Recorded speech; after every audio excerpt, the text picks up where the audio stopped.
The wind on planet Arrol was a gentle, singing breeze. It moved through the silver-tipped grass like a song from a memory. The skies were lavender, the clouds slow-moving and heavy with crystal light. It was a quiet world, untouched by war, conflict, or the cruel politics of the galaxy. So when the pale, broken body of a human fell from the sky and crash-landed in the fields near the outer village of Naruthel, it was the first time the people of Arrol had ever seen blood. The being was barely alive. Burn marks covered half his face, the other side cut and bruised beyond recognition. His breathing was shallow, ribs broken, skin cracked and burned under strange, blackened armor. His hand still clutched a melted datapad, as if it mattered more than his own survival. They called the elders, as was their custom. No one touched him, not out of fear, but out of respect. He was not like them. His body was too dense, too heavy. The blood that seeped from his chest was darker, thicker, alien. Elder Marrow, who had once lived through the planetary winter of '94, Bell, studied him closely and said, "He is not like the others we've seen in the archives. This one was made for battle." The people of Naruthel had no weapons. Their world had no predators. They had never needed shields, barriers, or armies. They knew the stars were full of dangerous creatures, of politics and empires. But those things never came here. Until now. They carried the human into the temple and worked for days to keep him alive. Their healers didn't know what Earth was, or what humans could endure. But they tried.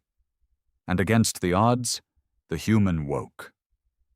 He opened his eyes to soft light and strange voices. His throat was dry. His body felt like it had been dropped into fire and ice at once. But when he saw the face above him, soft, with golden eyes and silver markings, he didn't flinch. He whispered one word. "Why?" The being blinked. "Because you fell." He tried to sit up but failed. Pain laced through him like fire. "No one helps humans," he murmured. "Not anymore." "You are wrong," said the healer gently. "We do."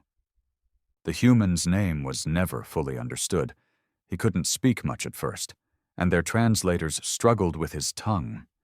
They called him Ash, because that was the state he arrived in. Burned, crumbling, but still carrying the spark of something that refused to die. Ash recovered slowly, but the questions in his eyes never left. He didn't understand why these people, these peaceful, fragile creatures, had helped him. "I was a soldier," he told Marrow once. "You don't help people like me." "You are hurt," Marrow replied, "and kindness is not reserved for the harmless." Ash grew stronger with each passing moon. He walked with a limp, and his body bore the scars of a war they couldn't imagine. But he smiled more now. He taught the children how to make fire without sunlight. He showed the healers how to use pressure and heat to close wounds.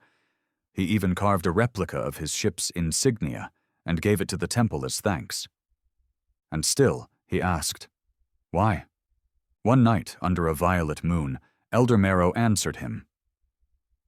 "We do not help to be repaid. We help because it is right." Ash was quiet for a long time.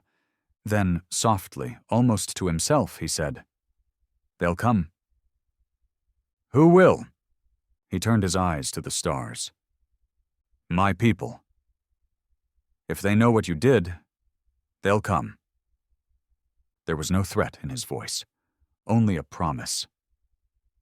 The days turned into weeks, and though Ash had healed physically, something inside him still stayed broken.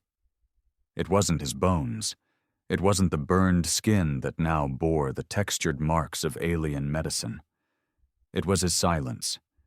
He helped when asked. He smiled when smiled at. He even laughed with the children of Naruthel when they tried to braid wildflowers into his short, coarse hair. But when night fell, when the stars appeared and the winds went still, He stood alone on the cliff that overlooked the far hills, watching, waiting. The people of Arrol learned not to ask about it. They sensed the grief in him like a scent in the air. It wasn't their way to push. But Elder Marrow knew grief when he saw it. One evening, the elder approached Ash by the cliff. The human stood shirtless, old scars and fresh ones lacing his back like a war map. The wind carried the chill, but Ash never seemed to mind. Marrow stood beside him, quiet for a while. Then, gently, "You watch the sky like it owes you something." Ash's eyes didn't leave the stars. "It does." "What happened, Ash?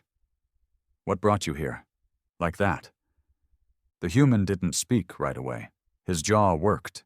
His breath slowed. "I was part of a recon team," he said finally. "Our fleet was doing a sweep of the outer sectors. We'd picked up a distress signal.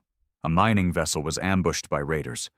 They were slavers, non-human types, nasty ones." Marrow listened, hands folded in front of him. "We landed on the outer rim moon, tried to negotiate. Didn't work, so we fought."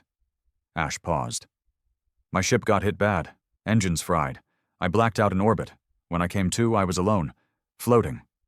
He turned to Marrow, voice flat. "I ejected. Burned through the atmosphere, landed here, thought I'd die. Honestly, I was ready for it." Marrow studied him. "And now?" Ash looked away. "Now, I don't know." There was a long silence. The breeze moved through the grass like breath. "I don't belong here," Ash said eventually. "Your people are kind. Gentle.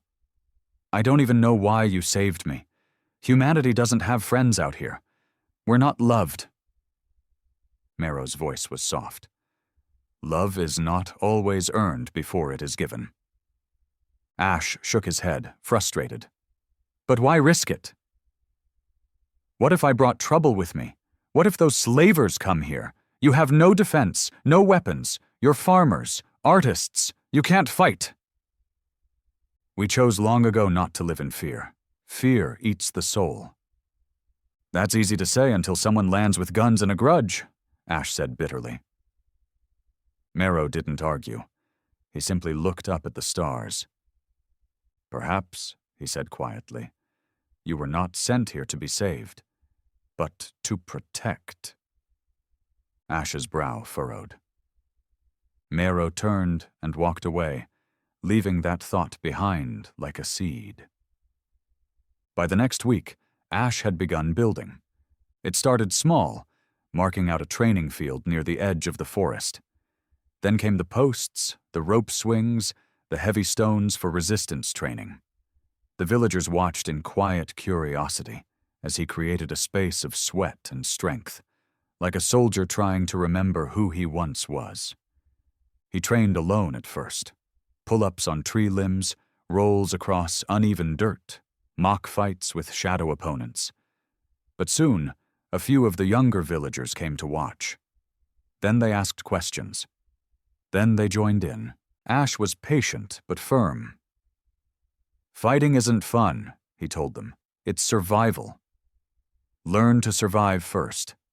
Then maybe you won't have to fight."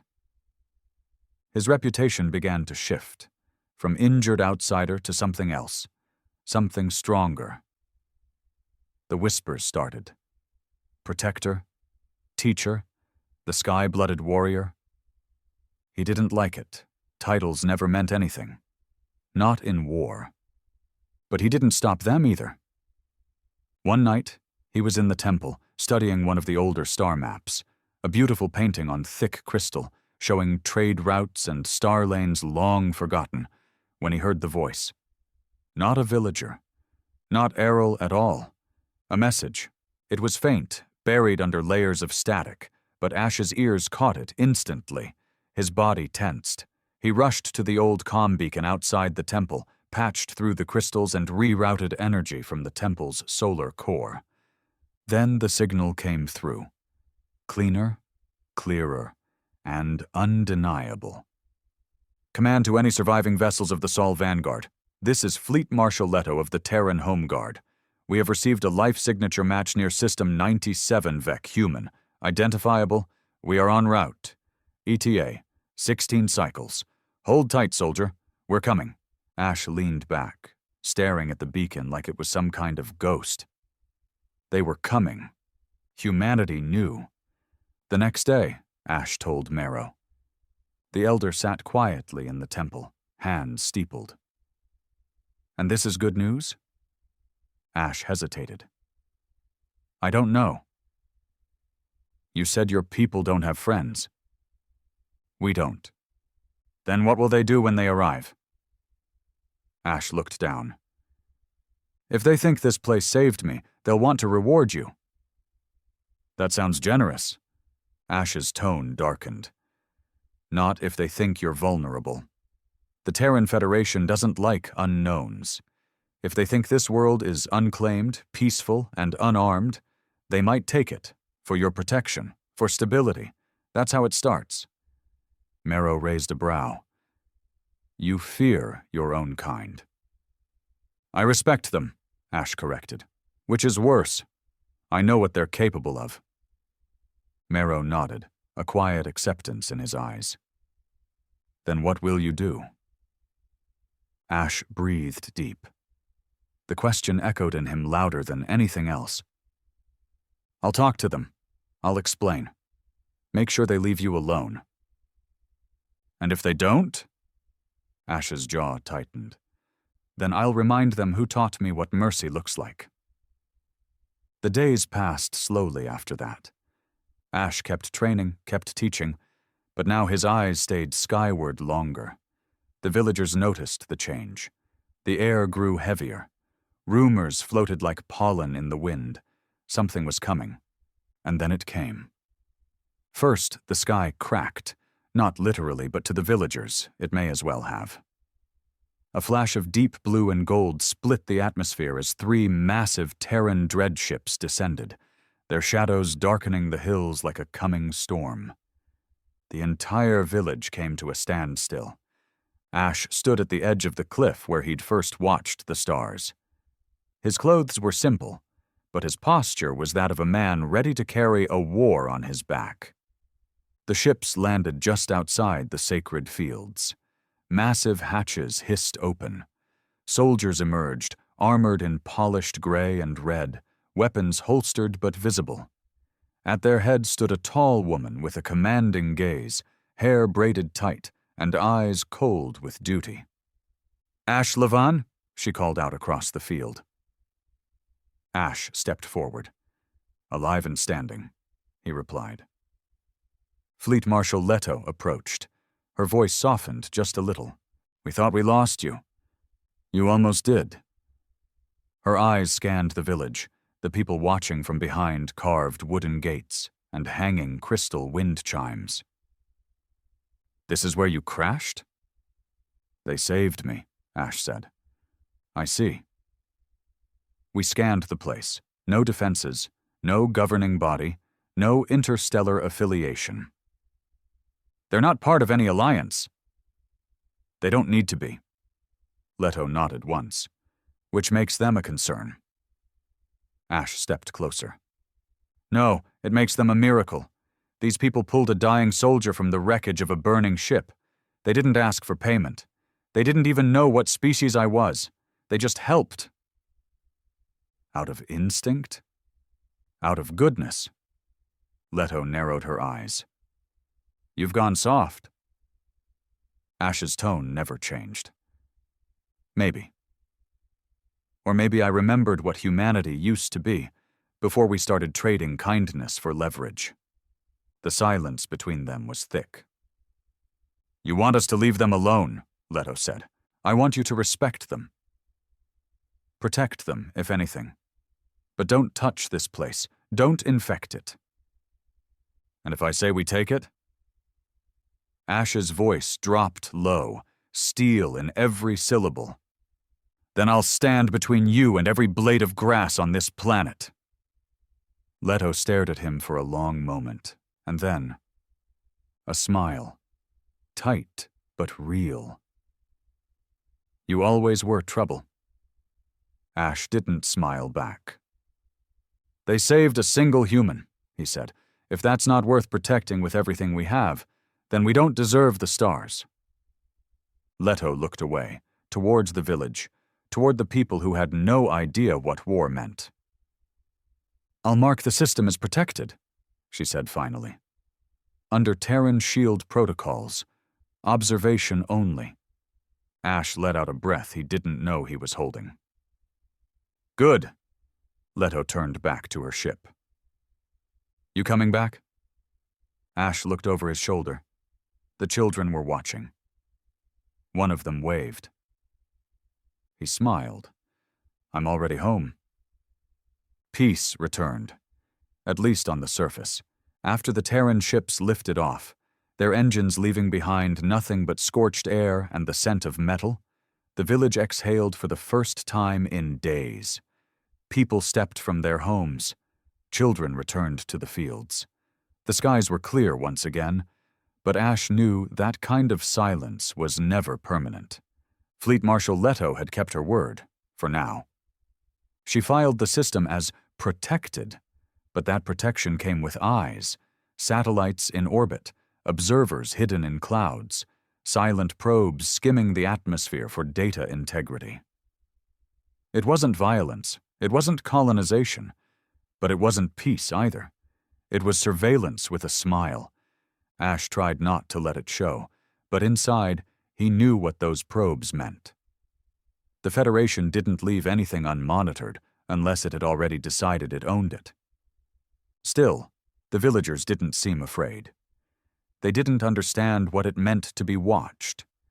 And in their eyes, Ash had done something incredible. He had stood up to the most powerful human fleet in the known galaxy and made them back down. That kind of thing didn't just spread. It turned into legend.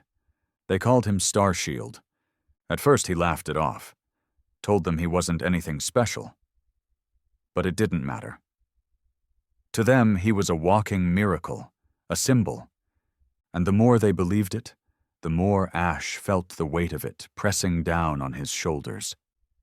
Marrow watched the change happen. He saw it in Ash's silence, in the way his eyes never fully rested anymore. At night, when the others slept, Ash would sit outside the temple sharpening a blade he didn't need. Not because of some threat, but because he couldn't let himself forget what waiting felt like. You fear something, Marrow said one evening. Ash looked up, the knife resting against his knee. I fear silence. Why? Because the galaxy doesn't stay quiet unless it's watching. Marrow nodded slowly. Then you must teach us to hear the sounds that come before the storm. Ash stood and tucked the blade away. I hope you never have to hear them. 3 weeks passed. Then the merchant ships arrived. Small ones at first, quiet, curious, registered with neutral flags. They came from across the sector, some from human space, others from systems Ash didn't recognize. They brought trade goods, crystals, dyes, grain, simple things. At first, the village welcomed them. The people of Arrol had never traded before, never sold their art, never bartered for value. They gave freely and received the same in return.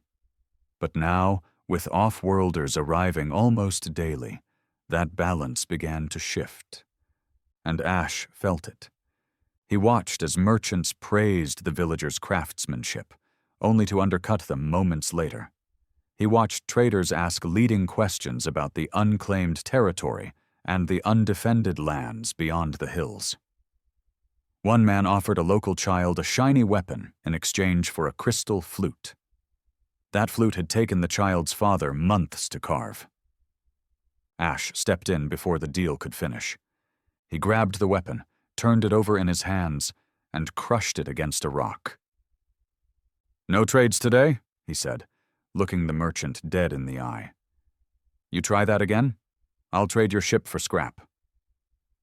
The merchant left that afternoon, but Ash knew it wouldn't be the last time someone tried. That night, he visited Marrow at the temple. "We need rules," Ash said. "Rules?" Marrow repeated, puzzled. "Laws, trade guidelines, border controls. We are not a governed people." "You will be," Ash said, "whether you want to or not. If not by yourselves, then by someone else." Marrow looked at him, seeing something in his eyes that hadn't been there before. "You're changing." Ash didn't answer. "You came to us with nothing," Marrow continued. "Now you build walls where there were none. I'm trying to protect you." "From who? Or from what you've become?" That cut deeper than Ash expected. He stepped back, fists clenched. "I didn't choose this." "No," Marrow agreed, "but you must still decide what to do with it." Ash didn't sleep that night. He sat on the cliff again, staring out across the valley. The stars above no longer looked like hope. They looked like eyes, watching, judging, measuring. His hands shook without him realizing it. Then he heard footsteps, not soft, not gentle. Boots, not Arrol boots. Ash turned instantly. There were 3 of them, human, armored, but not military. Their suits were modified, private, hired guns. Each of them carried a weapon slung across their chest. One had a scar running from ear to chin. The other 2 stayed quiet, but their eyes said enough. Ash stepped forward. "You're not welcome here." The lead mercenary grinned. "Didn't see any signs? You saw the satellite? You know this place is protected." "We're not Federation," the man said, tapping his own chest. "We're freelance. Just doing a job." "What job?" "Survey, infrastructure scan, land value reports." Ash narrowed his eyes. "You're here to map the planet." The man smiled wider. "You catch on quick." I said, "This place is protected." And I said, "We're freelance." The tension cracked. Ash moved faster than any of them expected. He slammed into the lead man, drove him back into a tree, then spun and knocked the weapon from the second one's hands. The third tried to draw, but Ash dropped low, swept his legs, and pressed a blade to the Merca's throat. All 3 groaned on the ground. Ash didn't yell. His voice was steady. "You tell your employers. Next time, they won't walk away." The lead merc spat blood, muttered something, and the 3 of them limped back to their ship. Ash didn't go back to the temple. He knew what Marrow would say. Instead, he went to the field he'd cleared months ago, stood in the dark, and looked at the stars. He had fought for peace before, on planets that didn't care, for leaders who never remembered his name. But this time, this place, it mattered. Not because he owed it, but because it had given him something without asking, a second chance. Now others wanted to take that away. Ash made a decision. The next day, he gathered the village council, not just Marrow, but the eldest artists, the harvest leaders, the stone shapers, the young scouts who patrolled the forests. "I need your permission," he said, "to build a warning." They didn't understand at first. Ash explained slowly. "You don't need weapons. But you need the galaxy to believe you have them. You need eyes in orbit, a field that scrambles scans, shields around your temple. I'll do it all, but only if you allow me." One of the younger leaders, a woman with hair like folded fire, asked him, "Why would anyone want to hurt us?" Ash looked at her.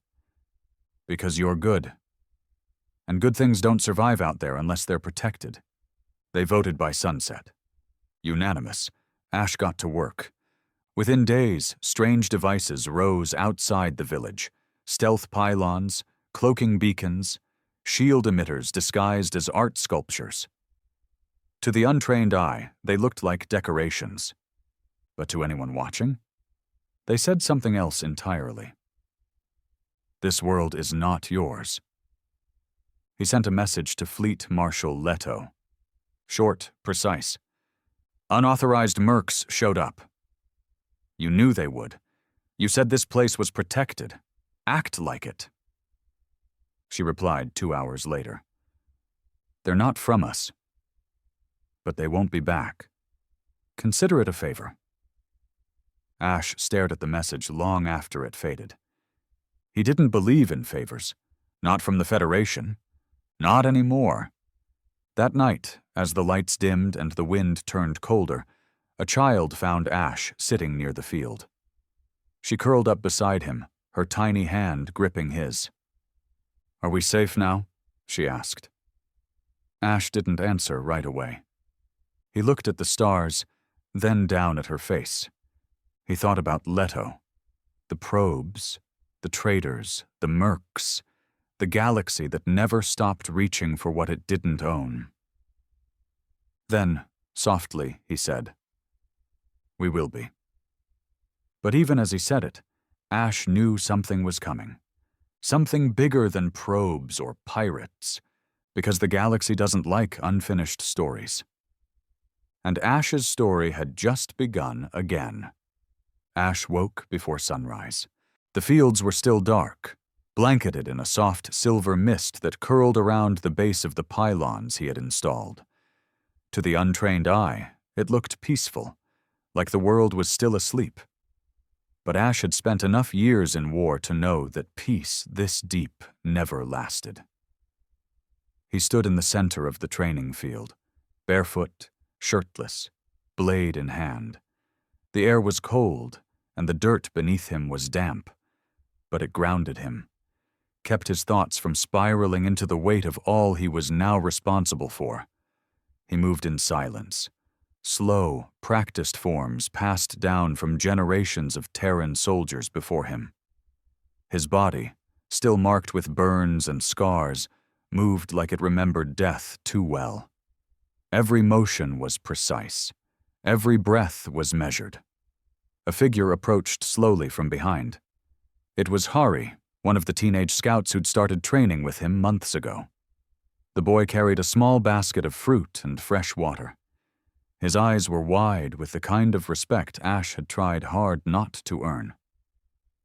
"I brought breakfast," Hari said quietly. Ash lowered his blade and turned. "Thanks." "You always train alone." "Old habit." Hari hesitated, then stepped forward. "People are starting to get scared." "Not of you, of everything. The ships, the strangers, the way you look at the sky now." Ash nodded slowly. "They should be." "But we were fine before," Gari added. "Nobody ever bothered us." Not until after the Federation came, Ash crouched beside the boy, eyes steady. "They came because of me." "But they'll come again because of what you are." Hari frowned. "What are we?"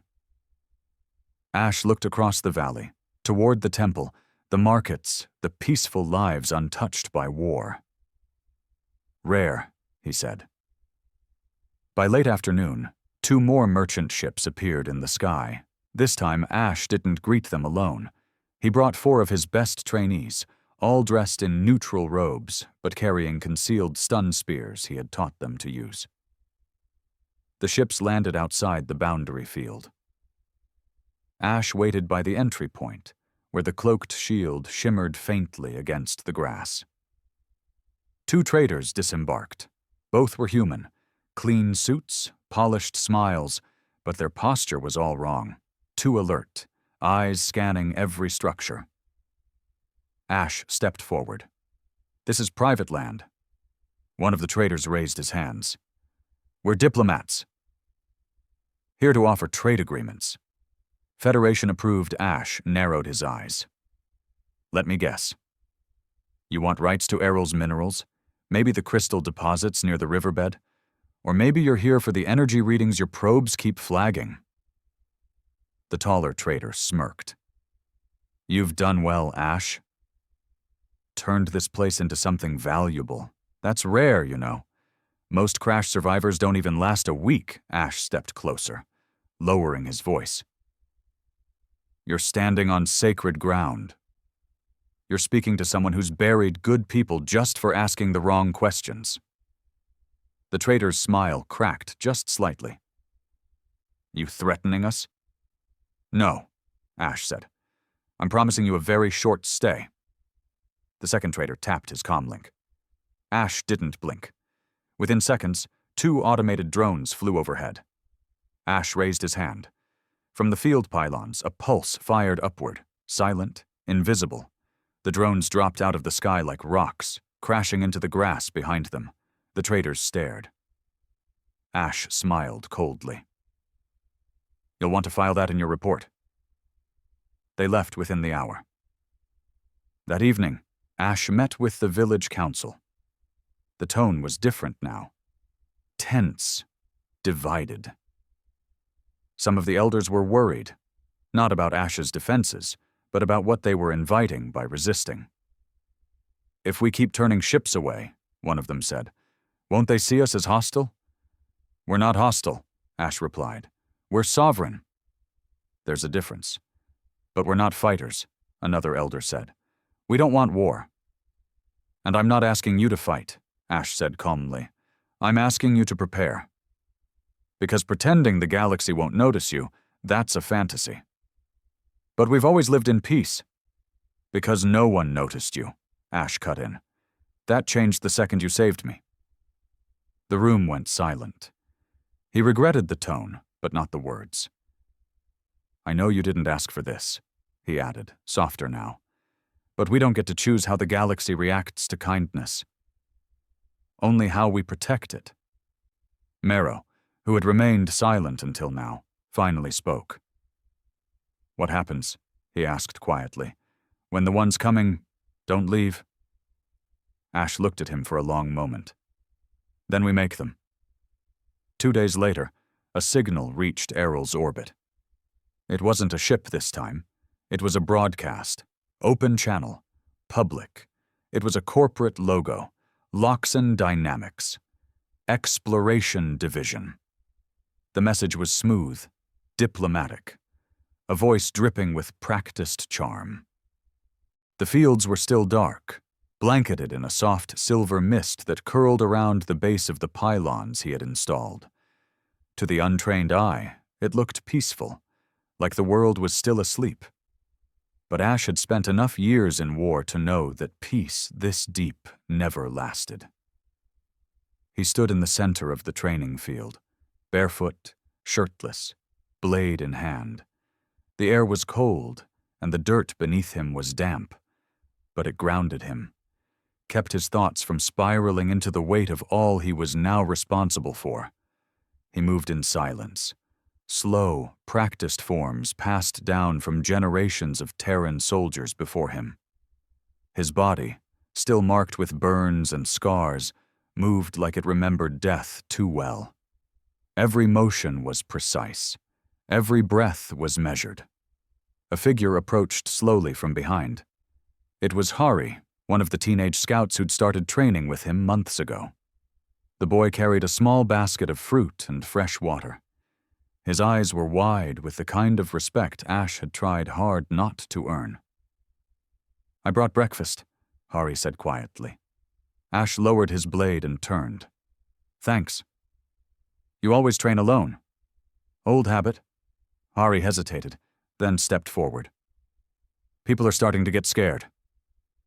Not of you, of everything. The ships, the strangers, the way you look at the sky now. Ash nodded slowly. They should be. But we were fine before, Gari added. Nobody ever bothered us. Not until after the Federation came, Ash crouched beside the boy, eyes steady. They came because of me. But they'll come again because of what you are? Hari frowned. What are we? Ash looked across the valley, toward the temple, the markets, the peaceful lives untouched by war. Rare, he said. By late afternoon, 2 more merchant ships appeared in the sky. This time, Ash didn't greet them alone. He brought 4 of his best trainees, all dressed in neutral robes, but carrying concealed stun spears he had taught them to use. The ships landed outside the boundary field. Ash waited by the entry point, where the cloaked shield shimmered faintly against the grass. 2 traders disembarked. Both were human, clean suits, polished smiles, but their posture was all wrong. Too alert, eyes scanning every structure. Ash stepped forward. "This is private land." One of the traders raised his hands. "We're diplomats. Here to offer trade agreements." Federation-approved Ash narrowed his eyes. "Let me guess. You want rights to Arrol's minerals? Maybe the crystal deposits near the riverbed? Or maybe you're here for the energy readings your probes keep flagging?" The taller trader smirked. "You've done well, Ash. Turned this place into something valuable. That's rare, you know.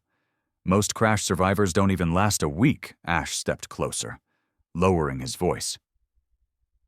"You're standing on sacred ground. You're speaking to someone who's buried good people just for asking the wrong questions." The trader's smile cracked just slightly. "You threatening us?" "No," Ash said. "I'm promising you a very short stay." The second trader tapped his comlink. Ash didn't blink. Within seconds, 2 automated drones flew overhead. Ash raised his hand. From the field pylons, a pulse fired upward, silent, invisible. The drones dropped out of the sky like rocks, crashing into the grass behind them. The traders stared. Ash smiled coldly. "You'll want to file that in your report." They left within the hour. That evening, Ash met with the village council. The tone was different now. Tense, divided. Some of the elders were worried, not about Ash's defenses, but about what they were inviting by resisting. "If we keep turning ships away," one of them said, "won't they see us as hostile?" "We're not hostile," Ash replied. "We're sovereign." "There's a difference." "But we're not fighters," another elder said. "We don't want war." "And I'm not asking you to fight," Ash said calmly. "I'm asking you to prepare. Because pretending the galaxy won't notice you, that's a fantasy." "But we've always lived in peace." "Because no one noticed you," Ash cut in. "That changed the second you saved me." The room went silent. He regretted the tone, but not the words. "I know you didn't ask for this," he added, softer now. "But we don't get to choose how the galaxy reacts to kindness. Only how we protect it." Mero, who had remained silent until now, finally spoke. "What happens?" he asked quietly. "When the ones coming don't leave?" Ash looked at him for a long moment. "Then we make them." 2 days later, a signal reached Arrol's orbit. It wasn't a ship this time. It was a broadcast. Open channel. Public. It was a corporate logo. Loxon Dynamics. Exploration Division. The message was smooth, diplomatic. A voice dripping with practiced charm. From the crate, he threw a flash canister toward the ridge. It exploded in a wave of white light and concussive sound. The sniper screamed, dropping the rifle. Ash ran. He moved like a memory of war, fast, brutal, efficient. Years of battlefield instinct guiding his hands. His legs burned, his lungs stung. But none of it mattered. This wasn't just defense anymore. This was war. In the village, the people stood behind the golden shield. Children clung to their mothers. The elders held hands. Mero stood still in the center, his face unreadable. One of the younger women, Illa, stepped beside him. "Should we run?" Mero shook his head. "This is our home. But if he fails, he won't." "How can you know?" Mero looked out toward the chaos. The smoke, the flashes of light, the shape of a man fighting alone against a private army. "Because we saved him once," Marrow said softly. And now he's saving us all.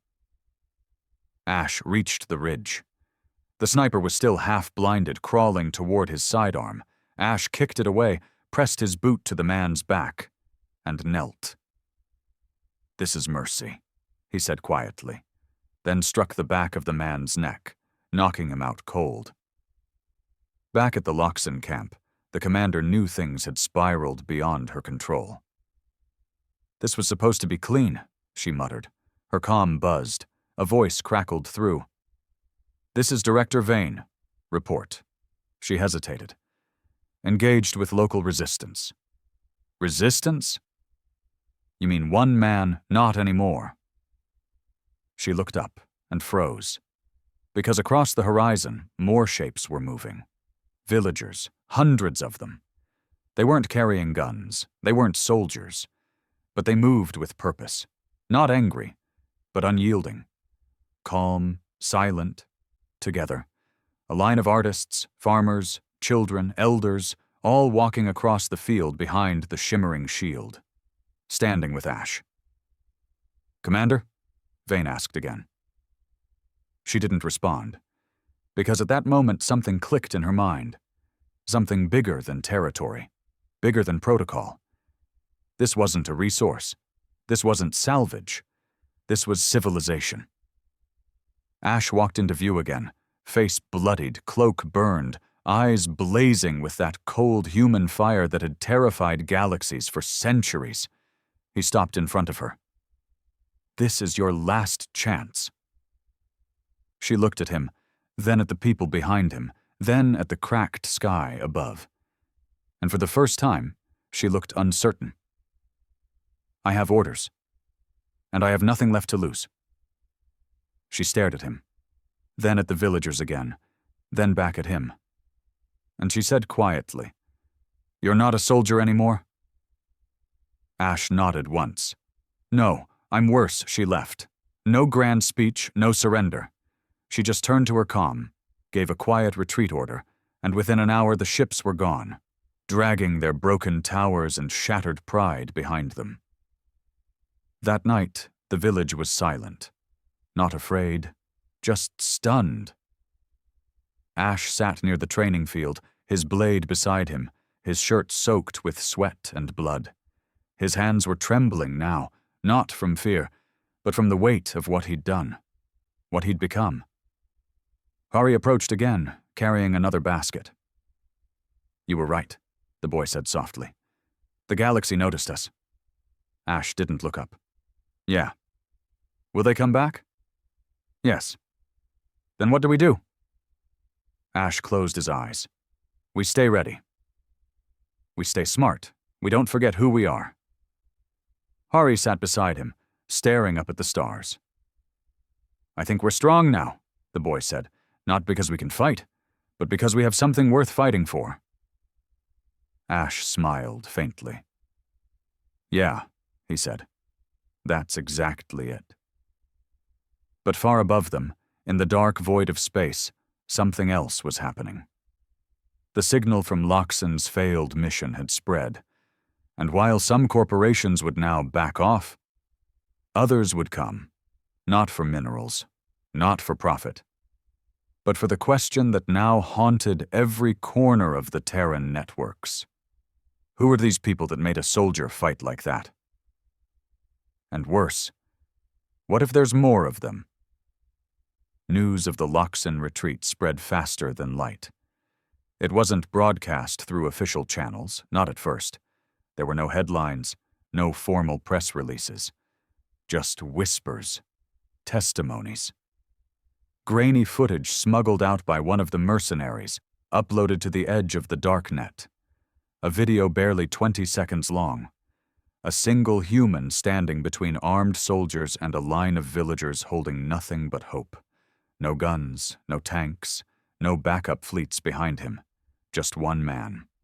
And the implication behind the video was louder than any weapon. They saved one of us, and he would have burned the stars to protect them. The clip went viral.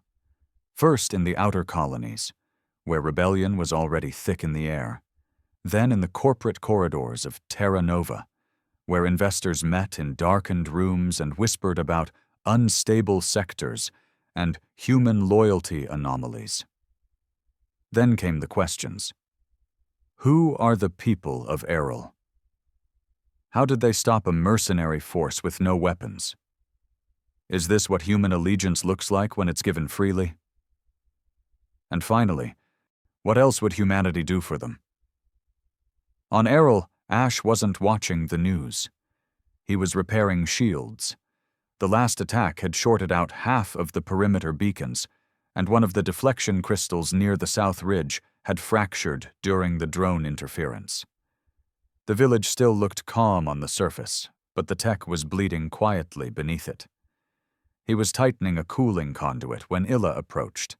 She didn't say anything at first, just watched him work. "You don't rest," she finally said. Ash grunted. "No time for it. You stopped an invasion." He didn't look up. "I delayed one." Illa crouched beside him. Her hands were softer than his, but steady.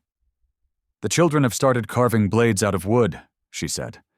"They say they want to fight like you." Ash paused. That hit harder than it should have. "I'm not a hero," he muttered. "They think you are."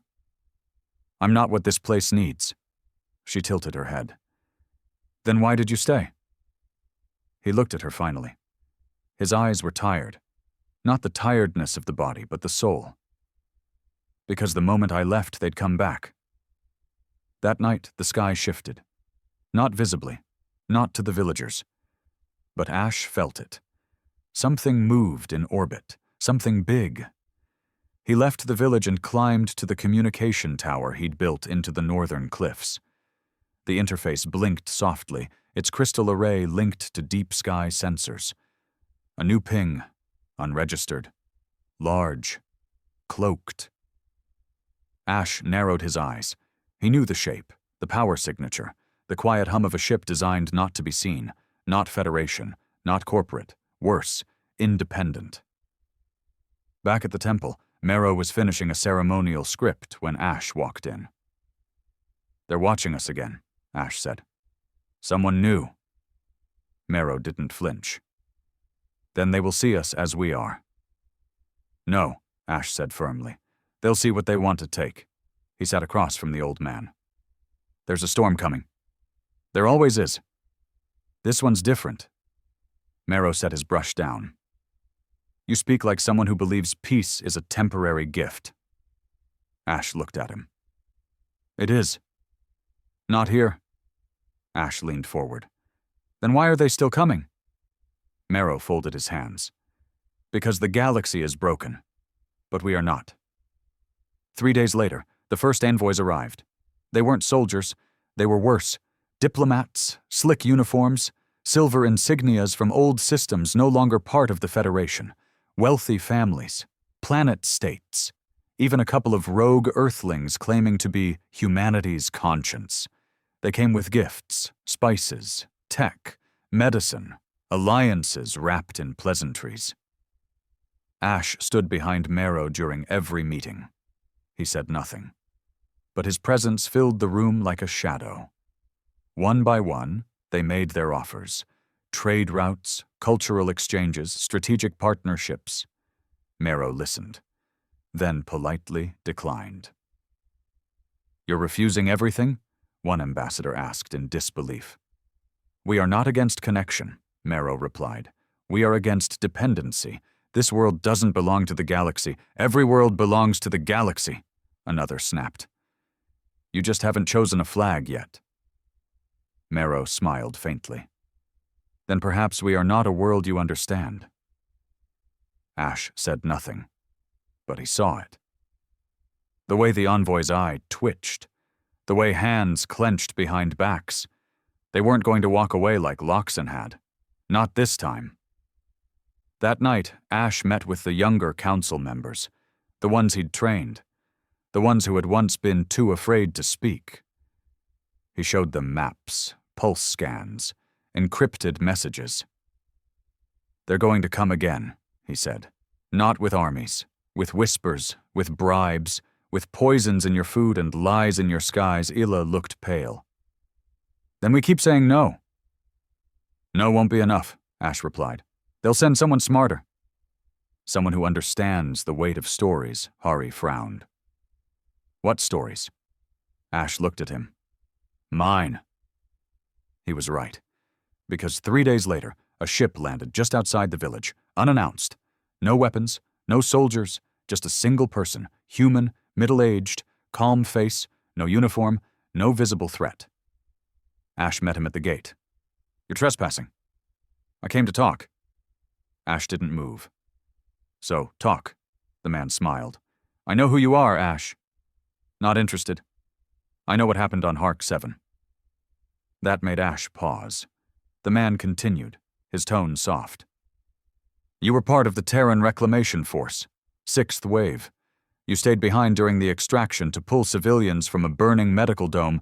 Ash's eyes darkened. That mission was classified. The man stepped closer. You lost 23 people that day, carried 8 on your back through a firestorm. They gave you a medal. You never claimed it. Ash's hands clenched. Who are you? The man extended a data chip. Someone who wants to help you tell your story. Ash took the chip, but didn't look at it. We don't need stories. You do, the man said, because the galaxy is watching now. And they're scared. Not of this village, but of what it represents. If they understand you, if they see why you stayed, they might back off. Ash narrowed his eyes. Or they might turn Arrol into a museum. Ying things into comms he never thought anyone had recorded. And behind it all, narration. A voice, calm and deep. He was left behind, a broken man on a forgotten world, but the people of Arrol didn't ask what he had done. They asked who he was. And in doing so, they gave him something no medal, no fleet, no command had ever offered. Belonging. Ash sat still for a long time. Then he reached for the comm panel. The next day, a signal was transmitted from Arrol. A message. Not a warning. Not a threat. A story. It spread like fire through the network. The human who was saved. The people who asked nothing in return. The world that stood against mercenaries without drawing a single weapon. It wasn't propaganda. It was truth. But truth, when wrapped in defiance, becomes dangerous. Back on Terra Nova, a senator stared at the report and muttered, "This is worse than a rebellion. This is inspiration." And someone else, in a darker room, said, "We need to erase it." Quietly they came at night, not with guns, not with fleets, but with silence. The kind of silence that arrives only when everything looks normal. Stars still shining, winds still blowing, nothing broken, nothing burning. That was the genius of it. No ships in orbit, no warnings, no broadcasts, just a cold, deliberate absence of noise. Ash felt it first. He always did. He was standing on the south ridge, running diagnostics on the shield beacons, when his hand froze mid-motion. A ripple passed through his chest. Not sound. Not movement. Something deeper, like a pressure in the air. He tapped the comm on his wrist. Central, scan the upper stratosphere. No response. He tried again. Jari, come in. Ila? Mero? Anyone? Still silence. He dropped his tools and ran. Back in the village, everything looked fine. Children laughed under starlight. Healers passed through the market, carrying baskets of dried herbs and fruit. But Ash moved through the crowd like a soldier in a war zone. Too quiet. Too clean. He went straight to the temple and found Mero sitting on the floor, deep in meditation. "Why didn't you answer the comm?" Ash demanded. Mero opened his eyes slowly. "Because it didn't ring." Ash froze. That meant it wasn't broken. It was blocked. He grabbed the temple's uplink module and plugged in manually. The interface lit up, then blinked red. Connection denied. Uplink jammed. Ash's jaw tightened. "They're here," he said. "They're already here." This wasn't a fleet. This was a blackout team. The kind the Federation used to send when they didn't want resistance, when they didn't want martyrs, when they just wanted a story to disappear. The first disappearance was a child. Lena, 7 years old, always drawing birds on stones. She'd been playing near the western stream with her older brother. He looked away for a moment. Just one moment. When he turned back, she was gone. No scream, no sound. Just a small sketchbook, dropped beside a mossy log. Ash got the report 15 minutes later. He knew exactly what it meant. They moved quickly after that. Whispers of missing villagers. A healer's hut burned in the forest. No flames, just ashes. A communication beacon found dismantled, every wire inside melted without a sound. Ash stood in front of the village that night, eyes scanning the hills. This wasn't war. This was cleansing. "They're not coming to fight," he told the young council. "They're coming to erase." One by one. Quietly, Illa's face went pale. "Why?" "Because we told the truth," Ash said. "Because hope spreads. And the people in charge don't want a galaxy asking questions." He gathered the trainees. All of them. 27 villagers. Young, old, male, female, anyone who had been learning under him since the day he first lifted a training spear. He stood before them in the old field, the moonlight cutting long shadows between them.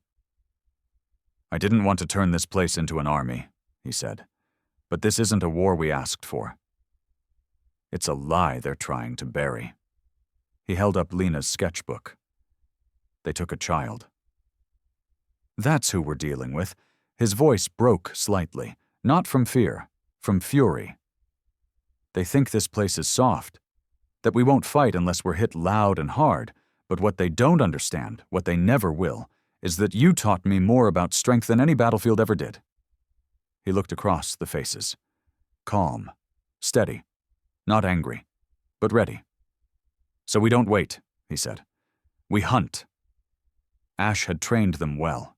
Not to kill, to resist, to track, to protect. He split them into cells, small, agile groups.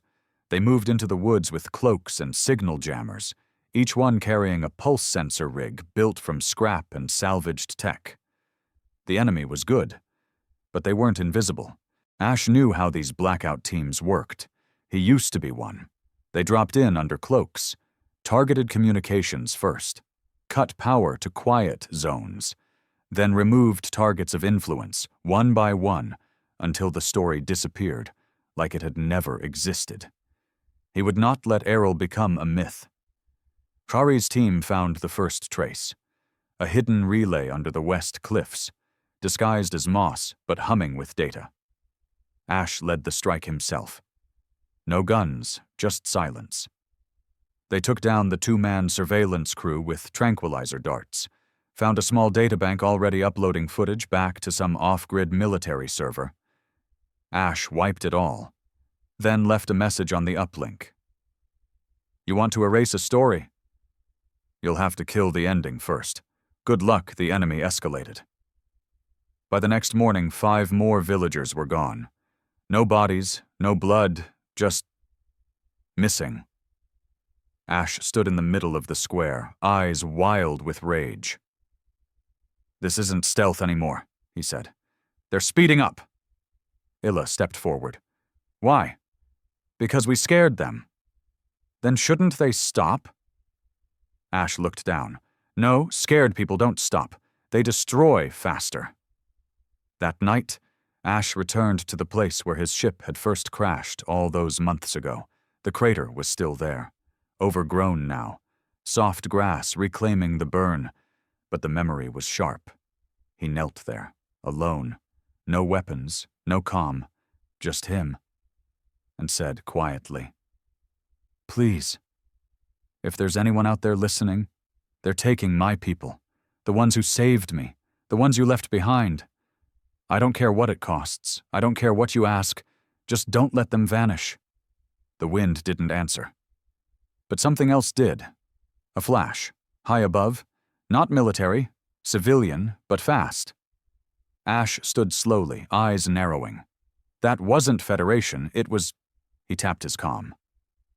"Check for unregistered warp signatures." Civilian grade, A pause. Shari's voice came through. "We just got one. It's not cloaked, it's broadcasting." Ash stiffened. "Broadcasting what?" There was a pause. Then Jari whispered, "Your story." The galaxy had started watching again, and this time it wasn't through spies. It was through citizens, outsiders, rogue stations, colonists, exiles, all passing the story along encrypted nets, whispering about the world that fought back not with armies, but with honor. People had started showing up, not warriors, not soldiers, just witnesses. They didn't land, they didn't interfere. They hovered in orbit, watching, recording, making sure Arrol didn't disappear in the dark. Ash stood in the middle of the field the next morning. He looked up at the sky. Small ships, dozens of them now, unarmed, silent, civilian, but each one a shield, each one a promise that the erasure would not go unnoticed. Down below, Mero walked to him slowly. "They came." Ash nodded. "Not to fight." "No," Mero said. "To remember." Ash looked at him, voice quiet. "It might not be enough." "It already is," Mero said, "because now if we vanish, they'll know we existed." The blackout team pulled out that night. No shots, no speeches, just silence. Gone. Because their mission had failed. You can only erase a story when no one is watching. And now, the whole galaxy was watching. A year passed. Not all at once, but like wind slipping through the fingers. Quiet days, long nights, no more battles, no more disappearances, just life. Arrol returned to its rhythm. Children played in the fields again. Artists painted in the sun. The wind returned to its song, and the crystals in the temple sang when the moon was high. But nothing was the same. Not really. Because now the rest of the galaxy knew Arrol existed, and more importantly, they remembered. The quiet watchers in orbit didn't leave. If anything, more came. Not soldiers, not saviors, just people. Ordinary citizens who wanted to witness a place that had said no to power, no to fear, and yes to something forgotten. Humanity at its best. Ash didn't leave either. He could have. After the blackout teams pulled out, the Federation itself sent a message. It was clean, professional, and carefully worded. "You are under informal observation. Your actions are being reviewed. Any continued destabilizing influence on neutral systems will result in formal inquiry." He read it once, then deleted it. Because Arrol didn't belong to the Federation. It didn't belong to Loxan Dynamics, or Terran Command, or any of the Empire corporate machines that rolled across the stars pretending they were building civilizations. It belonged to the people who carried water, planted crystals, and saved a man who fell from the sky. And Ash? He'd finally found the only place where he didn't need a rank to be useful. He spent his days repairing the shield cores and planting food near the river. He taught the children more about survival. Not just how to fight, but how to spot lies, how to trust instinct, how to protect truth even when it's fragile. They called him Teacher now. Not Starshield, not Soldier, just Ash. Simple. Human. One day Mero called for him. The elder was older now. Slower. His hands trembled sometimes when he poured tea, but his eyes still held fire. Ash knelt beside him in the temple garden. "I had a vision?" Mero said softly. Ash smiled. "You dream every night, that's not special." "This one was different," Ash tilted his head. "Tell me." Mero looked up at the sky, then back at him. "You were leaving." Ash blinked. I'm not. I know. But in the vision, you were old, tired, and the people, our people, stood with you at the edge of the field. They wore armor made of light, but they didn't carry weapons. They carried your words. Ash swallowed. Merrow smiled. They had learned. Not how to fight, but how to stand. He closed his eyes for a moment. Everything you feared, everything you tried to stop, it didn't come. Ash sat with him in silence for a long while. Then he said, "What does it mean?" Merrow chuckled. Maybe nothing. Maybe everything. Dreams are stories waiting to happen. A few weeks later, the first monument appeared. Ash hadn't asked for it. No one in the village had built it. It came from orbit. A ship landed in the far eastern plain, near the place where the Loxan mercs had once tried to breach the field. The pilot was a woman, not Federation, not even military, just a historian. She carried a large stone tablet engraved in 3 languages, Common Galactic, Old Terran, and Arrelian glyph. At the top were 7 words. They saved one. Humanity saved the rest. The villagers watched as she placed it near the cliff, then left without asking for anything. No interview, no broadcast, just respect. Ash stood beside it that night, hands in his pockets, unsure whether to laugh or cry. "I didn't save anyone," he whispered. But the stars didn't argue, and the wind didn't disagree. Time passed. The orbital watchers turned into settlers, not invaders. These were the quiet kind, people who'd lost homes in wars or been crushed by systems that didn't care. Artists, healers, farmers. They asked nothing. Arrol allowed them in slowly, not with force, with invitation. Merrow said yes. Ash didn't object. Because by then, Arrol wasn't just a village, it was a message. And one day that message reached Earth, not through the news, not through politicians, but through a child. A girl born on Arrol, of no family name, sent a drawing to Earth's digital archives. A drawing of a man with tired eyes, standing in front of 1,000 stars, holding the hand of a little girl. She called it, "He Stayed." It went viral in a week. And just like that, Arrol wasn't just a story. It was a symbol of what could have been, of what still could be. Ash didn't speak at the village gatherings anymore, not because he had nothing to say, but because they did. Shari became a scout leader. Ila helped design the new learning hall. The temple now taught history, not just spirituality. And at the center of that history, not a statue, not a shrine, but a garden. Grown where Ash had once landed. Every year they planted one seed for each life that had been taken before the blackout failed. No names, just green, because Arrol remembered the living by making more life. One evening, as the sun turned the sky soft gold, Ash sat by the garden with a small group of children. One of them, curious-eyed and sharp-tongued, asked, "Is it true you could have destroyed their ships?" Ash shrugged. "Maybe." "Why didn't you?" He thought for a moment, then said, "Because fear makes more enemies." "But love? Love makes more fighters." The children didn't fully understand, but they nodded anyway, and years later they would. Ash got older. His shoulders stiffened. His scars faded into softer lines. His eyes, though still sharp, began to carry peace instead of fire. But he never left. Because some wars don't end with peace treaties. They end with belonging. He died under a violet moon. Quietly. No pain, no grand farewell.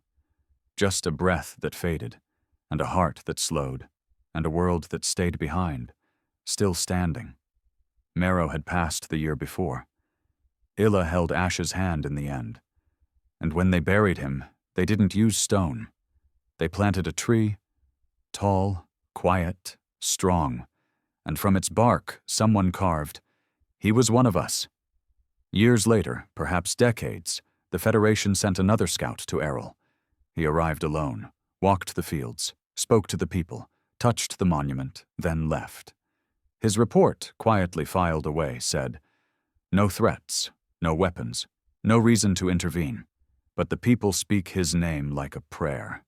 The kind of story that makes martyrs, the kind of place you leave alone." And for once, they did. Because Arrol wasn't a battlefield, it was a reminder that sometimes saving just one person can awaken the soul of a species. And when that species remembers what it's capable of, they don't come to conquer, they come to protect, just like Ash.